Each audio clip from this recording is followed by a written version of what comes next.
ضياع ركلة بضياع ركلة، تسجيل ركلة بتسجيل ركلة.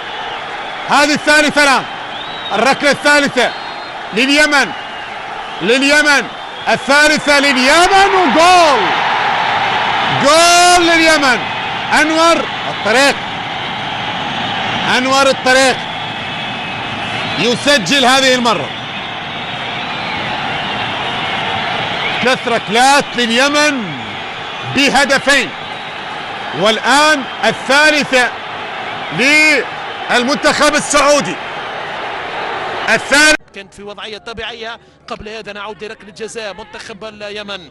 25 دقيقة أمام مصطفى محمد القدال، يتقدم أنور حسين، هدف أول المنتخب اليمني. 1-0 لليمن، للأحمر، عن طريق أنور حسين، مصدر البسمة، مصدر الفرحة.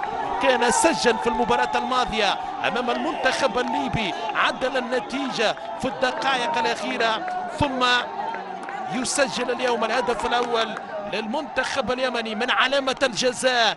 أنور حسين بذكاء يضع الكرة في الزاوية اليسرى للحارس مصطفى محمد القدال. فلسطين التصويبة، كرة خطرة يمنية، محاولة التصويبة الآن مرة ثانية، محاولة في المرمى، تعلن عن 7 الأهداف. هو صاحب الرقم 3 يسجل في اللقطة الماضية. أنور الطريقي 7 الأهداف، يطرق الباب الآن لمنتخب بوتان. يا ركزن سونام افتح الباب. أنا أنور الطريقي أخصائي طرق الأبواب، قوية كانت عن طريق أنور الطريقي، يسجل في اللقطة الماضية هدفا 7 لمصلحة منتخبنا اليمني. أنور الطريقي طرق أبواب المنتخب البوتاني في هذه الأثناء. شوف حاول هو في السحبة، شوف التصويبة القوية. أسشر تنفيذ ركلة الجزاء. أنور الطريقي يتقدم، الله،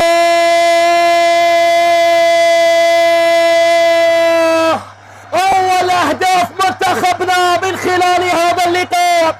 أنور الطريقي يضعها في المرمى ويعلن عن أول الصيحات في كل المحافظات. فرحة وسعادة في المدرجات وفي البيوت وفي كل مكان.